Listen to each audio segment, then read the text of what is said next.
Selamat datang di Beetle Channel, semoga kita bahagia. Jangan lupa subscribe, like, komen dan share agar channel ini semakin berkembang. Terima kasih. Novel Kekuasaan dan Kekayaan. Bab 275. Kepala pos saya menyuruh saya mengisi formulir besok. Saya akan dipindahkan ke keamanan publik sebagai petugas polisi. Tang Jin memeluk leher Dong Suebing. Terima kasih saudara, aku mencintaimu. Liu Li juga berterima kasih kepada Dong Suebing dengan penuh semangat. Terima kasih. Liu Li tidak pernah mengira dia akan dipromosikan menjadi petugas polisi. Dia tidak pandai berinteraksi dengan orang lain dan tidak terlalu fit. Ia juga tidak memiliki prestasi yang menonjol. Namun yang mengejutkannya, panggilan telepon dari sepupu Tang Jin dan promosinya telah diselesaikan. Tang Jin menyodok sisi Liu Li dan dengan bangga bertanya, "Sekarang, kamu tahu siapa sepupuku?" Liu Li berhenti dan bertanya, "Siapa?" Tang Jin memutar matanya. "Bodoh. Anda bekerja di kantor polisi kabupaten, dan Anda belum pernah mendengar tentang Kepala Dong." "Ketua Dong." Liu Li terkejut dan berkata tanpa berpikir. Itu adalah dewa wabah. Dia menyadari apa yang dia katakan tidak sopan dan segera tutup mulut.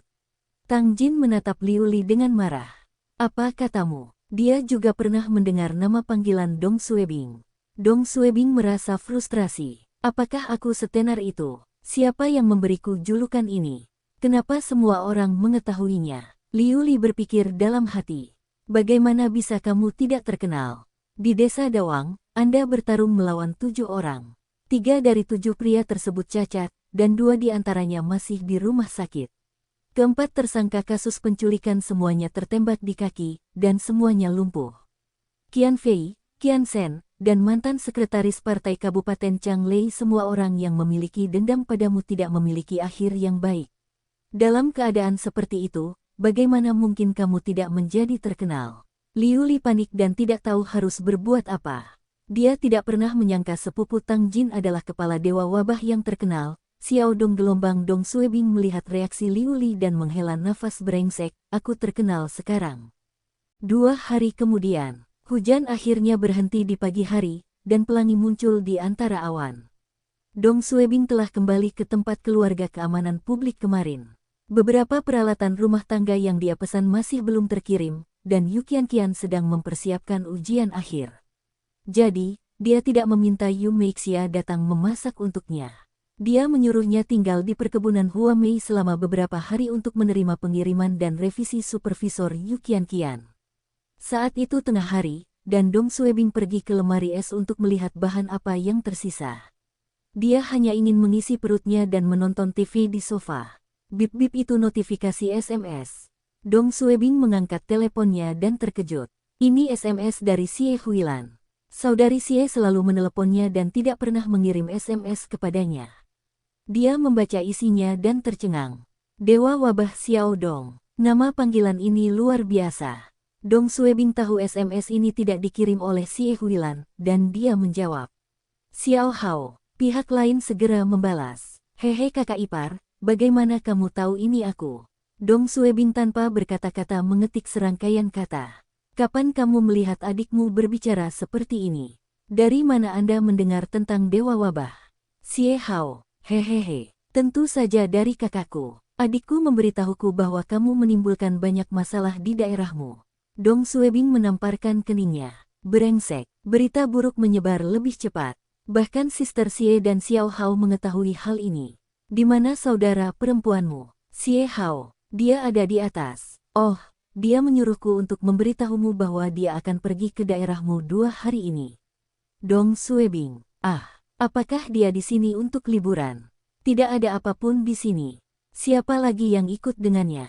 "Xie Hao, hanya adikku saja." Dong Suebing, "Apakah dia di sini untuk bekerja?" "Xie Hao, rahasia." "Hehe, kamu akan tahu kapan kakakku sampai di sana."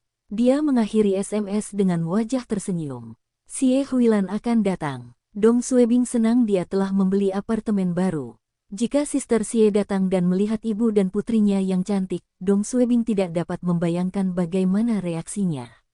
Sekarang, Yu Meixia dan Yu Qianqian telah pindah, dan dia tidak perlu khawatir.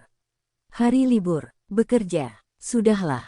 Dia saat ini sedang cuti kerja dan bisa menemaninya berkeliling. Saat Dong Suebing memikirkan tentang Xie Huilan, dia teringat apa yang telah dia lakukan terhadap stokingnya. Tiba-tiba, telepon Dong Suebing berdering. Itu sekretaris Ku Yun Xuan, Xiao Tao. Halo, saudara Dong, saya telah tiba dengan mobil Anda. Ah, cepat sekali. Maaf merepotkanmu. Terima kasih. Itu tidak merepotkan. Saya sekarang berada di persimpangan jalan komersial. Kemana aku harus pergi? Baiklah, tunggu saja aku di sana. Aku akan pergi ke sana sekarang. Dong Suebing mengambil dompet dan ponselnya dan naik taksi ke jalan komersial. Xiao Tao sedang menelepon ketika Dong Suebing menghubunginya. Dia melihat Dong Suebing dan menyerahkan kunci serta beberapa dokumen kepadanya sebelum berangkat ke kota provinsi. Dia pergi ke sana untuk bekerja dan harus segera kembali ke Beijing pada malam hari. Dong Suebing tahu lelang musim Semiyun de Auktion akan segera dimulai, dan ini adalah periode tersibuk mereka dan tidak menghentikannya.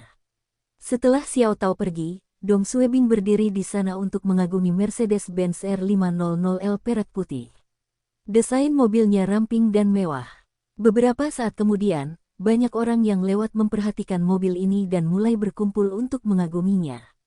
Dong Suebing tahu tidak banyak mobil bagus di Kabupaten Yantai, dan mengendarai Mercedes ini akan terlihat menonjol. Dia masuk ke dalam kendaraan, meraih kemudi, dan mengagumi perlengkapan interiornya. Setelah beberapa saat, dia menyalakan mesin dan melaju ke pinggiran kota kabupaten. Tidak banyak mobil di sekitar dan Dong Suebing melaju kencang di sepanjang jalan. Ia merasa performa MPV Mercedes ini setara dengan kelas SBB Swan dan jauh lebih baik dibandingkan MPV lainnya. Terasa baik, Dong Suebing pergi ke kantor manajemen kendaraan bermotor kabupaten untuk mendaftarkan plat nomor lokal. Dong Suebing juga bekerja di dinas pemerintah dan tidak mengalami masalah dengan lamarannya. Bahkan kepala departemen keluar untuk menerimanya secara pribadi. Dong Suebing tidak melakukan apa-apa dan mengobrol dengannya sebentar. Mereka berbicara tentang pergantian pimpinan pemerintahan kabupaten. Setelah sekretaris partai daerah dipindahkan, kepala departemen publisitas pergi, semua orang menebak siapa yang akan mengambil alih posisi ini. Pemerintah kota mengadakan pertemuan komite partai untuk membahas hal ini.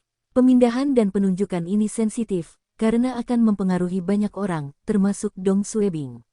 Dalam perjalanan pulang, Dong Suebing memikirkan hari-harinya di Kabupaten Yantai. Sejak dia dipindahkan ke sini, pekerjaannya tidak berjalan mulus. Meskipun pada akhirnya tidak terjadi apa-apa padanya, dan dia bahkan menarik kepala departemen publisitas dan sekretaris partai daerah dari kursi mereka, Dong Suebing tahu pentingnya memiliki dukungan yang kuat. Tanpa dukungan yang kuat, ia akan dibatasi dalam banyak hal. Dukungan, di mana dia harus mendapatkan dukungan yang dia perlukan. Dong Suebing dekat dengan Liang Chengpeng baru-baru ini, tetapi Liang Chengpeng tidak berada di komite partai kabupaten. Dia tidak cukup kuat untuk menjadi pendukungnya. Oh, dukungan kepala Liang adalah wali kota kabupaten Xiang Daofa. Dia seharusnya dipromosikan menjadi sekretaris partai daerah sekarang. Promosinya yang akan datang adalah karena penghargaan Dong Suebing. Tanpa Dong Suebing menyelidiki Jin di mansion dan mendapatkan foto-foto serta bukti lainnya, Zhang Lei tidak akan dipaksa untuk mundur. Xiang Daofa harus berterima kasih padanya, dan dengan bantuannya, prospek Dong Suebing di kabupaten akan lebih baik. Dong Suebing merasa kebijaksanaan politiknya sedikit meningkat. Ini adalah kesempatan besar baginya. Dong Suebing memarkir mobilnya di pinggir jalan dan menelepon Liang Chengpeng. Kepala Liang, saya Xiao Dong. Oh, Suebing, kapan kamu akan bebas? Jika Anda ada waktu luang, bolehkah saya menemui wali kota untuk melaporkan kemajuan pekerjaan saya? Siapakah Liang Chengpeng? Dia segera mengerti apa yang diinginkan Dong Suebing. Ini mencoba untuk terhubung dengan atasan. Haha, izinkan aku menanyakanmu. Liang Chengpeng memiliki kesan yang baik terhadap Dong Suebing. Saat ibunya dirawat di rumah sakit Beijing, Dong Suebing lah yang membantunya. Meskipun Dong Suebing tidak mengungkit masalah ini, Liang Chengpeng juga ingin memperkenalkan Dong Suebing kepada wali kota kabupaten tersebut. Dulu, dia tidak punya alasan. Tapi sekarang, setelah sekretaris partai daerah dipindahkan, segalanya akan lebih mudah. Setelah menutup telepon, Dong Suebing menunggu dengan gugup. Jika wali kota Siang bersedia bertemu dengannya, dia akan menyatakan niatnya untuk bergabung dengan fraksinya. Pada saat yang sama, Liang Chengpeng sedang berbicara dengan Siang Daofa melalui telepon. Liang Chengpeng berbicara langsung. Wali kota Siang, Kepala Biro Dong, telah memberikan kontribusi yang signifikan terhadap kasus Jin di Mansion. Dia hampir sendirian menggerebek kasino di sana dan mendapatkan semua bukti. Saya mendengar pemerintah kota sangat prihatin dengan kasus ini dan merasa Xiao Dong harus melaporkan rincian kasus ini kepada Anda secara pribadi. Liang Chengpeng tidak menyebutkan bahwa Dong Suebing telah menyatakan minatnya untuk bergabung dengan faksi wali kota. Dia hanya menciptakan kesempatan bagi keduanya untuk bertemu. Dong Suebing harus meninggalkan kesan baik kepada wali kota. Siang Daofa mengerutkan kening. Xiao Dong, dialah yang memulai penyelidikan, jawab Liang Chengpeng. Ya, dialah yang mendapatkan semua bukti. Siang Daofa menggelengkan kepalanya. Saya dengar dia juga yang memecahkan kasus peretasan situs pemerintah kita. Siang Daofa berpikir sejenak dan berkata, kasus Jin di Mansion sudah selesai. Dia tidak perlu membuat laporan apapun kepada saya. Liang Chengpeng tercengang. Xiao Dong itu kamu. Siang Daofa menyela Liang Chengpeng. Saya tidak akan bertemu dengannya sekarang. Mungkin akan ada kesempatan bagi kita untuk bertemu di masa depan. Liang Chengpeng tahu bahwa meskipun Dong Suebing telah membantu menjatuhkan sekretaris partai, Siang Daofa tidak memiliki kesan yang baik terhadapnya. Liang Chengpeng tidak melanjutkan pembicaraan dan menelepon Dong Suebing setelah menutup telepon. Suebing, wali kota Siang, akhir-akhir ini sibuk dan tidak punya waktu untuk Anda. Dong Suebing masih menunggu kabar baik Liang Chengpeng dengan penuh semangat, tetapi setelah mendengar apa yang dia katakan, dia menghela nafas. Saya mengerti. Liang Chengpeng takut Dong Suebing akan berpikir lain dan berkata, ini adalah masa kritis bagi para petinggi karena penunjukan tenaga kerja. Saya akan mencoba mengatur pertemuan untuk Anda di masa depan. Dong Suebing menjawab tanpa emosi. Terima kasih, Ketua Liang.